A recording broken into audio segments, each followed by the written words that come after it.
D'abord donc des chiffres chocs sur la proportion de civils tués dans la bande de Gaza. Ils représenteraient 83% des victimes. La particularité de ces statistiques, elles semblent validées dans les deux camps. Camille Novak. 8 900 combattants du Hamas et du djihad islamique tués en 20 mois de guerre, sur un total de 53 000 morts, des chiffres dévoilés pour la première fois depuis le début du conflit. Ils sont issus de l'armée israélienne elle-même, révélés après une fuite de données. Des documents inédits, classifiés des services de renseignement militaires israéliens, étudiés de près par Le Guardian, qui conclut 83% des morts à Gaza sont des civils. Un chiffre obtenu après une soustraction simple, 53 000 morts au total, moins 8 900 combattants du Hamas. C'est ce calcul qui permet au quotidien britannique d'affirmer que 5 morts sur 6 à Gaza sont des civils. Des chiffres qu'il convient de relativiser selon ce spécialiste. Le chiffre de 8 900 est avéré, mais il ne faut pas extrapoler parce qu'il y a d'autres combattants du Hamas qui n'ont pas encore été comptabilisés. Donc dire 8 900 sur 53 000, ça laisse 44 000 civils tués, c'est faux. Ce n'est pas rigoureux. Par ailleurs, le Guardian précise dans son article que l'armée israélienne n'a pas contesté l'existence de la base de données, ni les chiffres relatifs aux décès du Hamas et du djihad islamique palestinien. Des informations qui viennent contredire la version avancée jusqu'à présent par Tsahal, selon laquelle il y aurait un mort civil pour un terroriste tué. Et nous rejoignons sur France Info le colonel Olivier Rafovitch, porte-parole de l'armée israélienne. Vous estimiez jusqu'alors, donc on l'a entendu, à 50% la proportion de civils tués à Gaza. Ces nouveaux chiffres semblent validés, nous l'avons dit, des deux côtés. Reconnaissez-vous qu'il y a davantage de victimes civiles que ce que vous pouviez dire jusqu'alors? Bonjour et merci de m'avoir dans votre émission aujourd'hui. D'abord, tous ces chiffres que vous avez donnés sont des chiffres bidons. Ils proviennent du Hamas. Validés par l'armée israélienne. Validés par l'armée israélienne. Je vous dis, vous savez que je suis l'armée israélienne. Oui, c'est pour ça que je vous pose la question. De l'armée israélienne. Alors je vous dis que je ne valide pas en aucun cas et que ces chiffres qui viennent de... Je ne valide pas, je vous dis que ces chiffres sont faux. Nous considérons qu'il y a plus de 25 000 hommes du Hamas, du djihad islamique, qui ont été éliminés dans la bande de Gaza depuis le 7 octobre 2023, depuis le début de la guerre, je rappelle, quand même imposé par le Hamas le 7 octobre, avec ce massacre terrible qui a malheureusement été le début de cette guerre. Il y aurait à peu près 10 000 Palestiniens qui sont morts de mort naturelle, qui sont comptabilisés par le Hamas et par d'autres agences internationales comme étant des personnes qui sont mortes à cause de l'action de Tsahal, et nous pensons qu'il y a aux alentours de 20 à 25 000, effectivement, malheureusement civils, qui sont morts dans cette guerre. Ce qui veut dire que nous sommes dans un ratio malheureusement terrible de 1 civil mort pour 1 terroriste tué. Je voudrais quand même vous rappeler, puisque c'est un sujet qui est important en Europe et dans le monde, que dans la guerre contre Daesh et dans la bataille de Mossoul, il y a eu un membre de Daesh qui a été tué pour 3 Irakiens civils qui sont morts tués par la coalition internationale. Et à l'époque, aucune aide humanitaire, aucune aide médicale n'a été donnée, n'a été pourvue aux habitants de Mossoul ou d'ailleurs même de Raqqa. Donc la lutte antiterroriste en secteur urbain reste un combat extrêmement compliqué.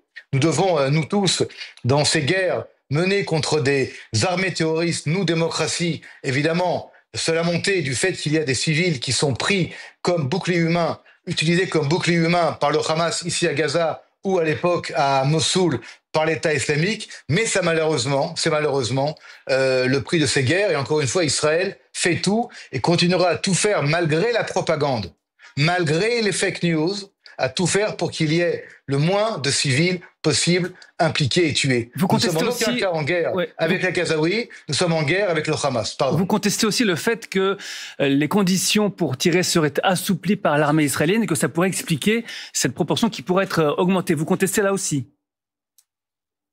Nous contestons, je conteste, et encore une fois, dans cette guerre-là, il y a un coupable, il y a un responsable, c'est le Hamas. Si le Hamas dépose les armes aujourd'hui, alors nous parlons. Et si le Hamas libère tous les otages, la guerre s'arrête. Il faut savoir que dans cette guerre, dans cette tragédie à Gaza, il y a la stratégie du Hamas qui est d'impliquer, malheureusement, les Gazaouis, les femmes, les enfants, dans cette guerre-là. Par exemple, vous savez qu'ils ont construit 850 km de tunnels dans la bande de Gaza.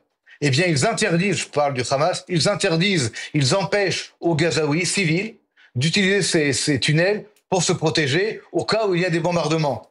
Ça prouve quand même bien quelque chose. Ça prouve qu'il y a une volonté morbide, terrible, du Hamas, membre de la bande de Gaza, d'utiliser sa propre population comme des munitions, ensuite pour blâmer, pour accuser Israël. D'ailleurs, on est exactement dans le même système aujourd'hui lorsque des agences onusiennes, et l'ONU en particulier, accusent Israël de famine à Gaza, alors que l'aide humanitaire a été volée, a été pillée par le Hamas, et c'est la distribution qui n'a pas été faite, non pas parce qu'Israël ne le voulait pas, mais parce que le Hamas a pillé cette aide humanitaire, l'a ensuite vendue à des prix exorbitants et a voulu créer un chaos humanitaire, ce qui est pour nous en aucun cas ni une volonté, ni un objectif. Justement, nous allons y revenir puisque l'ONU évoque donc solennellement cette situation dite de famine à Gaza, malgré les annonces faites sur cette distribution alimentaire. L'organisation appelle à une prise de conscience générale et estime qu'elle est due aux actions d'Israël. Votre réaction juste après.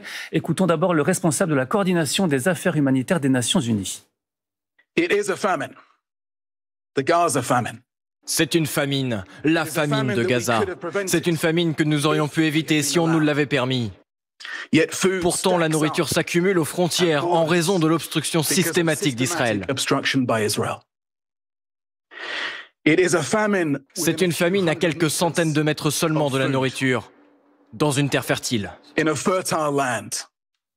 Une obstruction systématique d'Israël, c'est l'ONU qui le dit là. Vous savez, Tom Fletcher, l'homme qui parle, est un menteur. Et je pèse mes mots. Et il ment parce que les problèmes de distribution sont dus à l'ONU, qui n'a pas fait son travail. Il y a des dizaines de milliers de tonnes, écoutez-moi bien, des dizaines de milliers de tonnes de nourriture qui sont à Kerem Shalom, le point de passage, du côté palestinien. Et les Nations Unies, et ses porte-paroles en particulier, parlent d'obstruction de l'armée israélienne. C'est faux. C'est entièrement faux. Ils ne veulent pas distribuer cette aide humanitaire. Ils donnent des prétextes multiples. Ils veulent créer un chaos humanitaire. En fait, quelque part, ils aident le Hamas dans cette situation chaotique. Et je rappelle que le Hamas vole l'aide humanitaire et la revend. Comment expliquez-vous que l'aide humanitaire est revendue alors qu'elle devrait être donnée gratuitement aux Gazaouis, puisque cette aide humanitaire, payée par la communauté internationale, arrive par des camions, arrive par des avions maintenant, arrive également par d'autres moyens et devrait être distribuée gratuitement. Or, elle est vendue.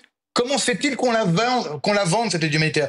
Parce que le Hamas a tout l'intérêt à la piller et la revendre, parce que grâce à cela, il s'est mis dans la poche 700 millions de dollars. Non, vous n'avez pas tout à fait compris, parce que si on comprenait ce qui se passait, le monde ne serait pas dans cette fake news de situation qui continue à être. Le Hamas est le responsable de cette tragédie. Et malheureusement, l'ONU est complice de cette tragédie. Écoutez, une question d'Alban Mikosi, s'il vous plaît. Oui, ce que vous nous dites, c'est que finalement, l'ONU non seulement ment, mais est partie prenante avec le Hamas. C'est ça ce que vous nous dites cet après-midi? Je vous dis cet après-midi que l'ONU ment, effectivement, parce que l'aide humanitaire, je vous invite à venir à Kerem Shalom, comme d'autres journalistes, et vous verrez des dizaines de milliers de tonnes de nourriture et d'aide humanitaire qui est entassée et qui n'est pas prise par les camions qui doivent la distribuer. Nous sommes dans la bande de Gaza, pas en territoire israélien. Et Israël laisse et laissera, continuera à laisser les camions aller prendre cette aide humanitaire et la distribuer. Pourquoi cette aide humanitaire n'est-elle pas prise et distribuée? Pourquoi l'ONU et les nations et certaines ONG ne distribuent pas cette aide humanitaire? Ça, c'est la première chose. Mais oui, pourquoi? La seconde chose, pourquoi? Pourquoi? Demandez-leur, c'est intéressant. Invitez-le sur un plateau et demandez-leur. L'ONU estime de son côté que les conditions de sécurité ne sont pas établies et qu'il n'y a pas, par exemple, un accès suffisamment ouvert au personnel de l'ONU pour pouvoir travailler en toute sécurité. Est-ce que c'est vrai à vos yeux ou est-ce que c'est un prétexte? C'est faux, c'est un prétexte. L'ONU sait travailler dans des conditions difficiles, c'est le rôle de l'ONU, n'est-ce pas? L'ONU travaille dans des conditions difficiles, elle devrait travailler au Soudan, elle devrait travailler à Gaza, mais à Gaza, il y a comme un épiphénomène, comme une situation qui serait déconnectée du reste de la Terre. Pourquoi? Parce que cette guerre, cette salle qui la mène contre le Hamas dans la bande de Gaza, je rappelle quand même à ceux qui ont oublié que le Hamas veut la destruction totale et physique de l'État d'Israël. Il l'a prouvé dans son action génocidaire du 7 octobre 2023, n'est-ce pas? Et que l'ONU devrait être aujourd'hui un acteur principal important pour aider à la distribution plutôt que de critiquer Israël et de laisser le Hamas continuer à voler cette aide humanitaire et à s'enrichir grâce à elle. Je n'entends aucune critique. Nous n'entendons en Israël aucune critique de la part de l'ONU, n'est-ce pas, que nous respectons, face au Hamas, qui est le responsable de cette tragédie. Israël, ici, laisse faire l'ONU, et nous avons également mis en place, vous savez, des systèmes de distribution de nourriture, indépendamment de l'ONU, qui ne plaisent pas à l'ONU. Pourquoi ? Pourquoi la nourriture, par un autre procédé, ne serait-elle pas aussi bonne que si elle arrive par des procédés de l'ONU? Nous sommes ici dans une situation où il y a des intérêts politiques, peut-être même financiers, très importants, qui font qu'il y a cette situation dramatique, et le prix de cette situation dramatique est payé par les Gazaouis. Merci. Mais Israël, je le répète, officiellement n'est pas en guerre avec les Gazaouis, en aucun cas. On l'a bien compris. Merci, colonel Olivier Rafovitch.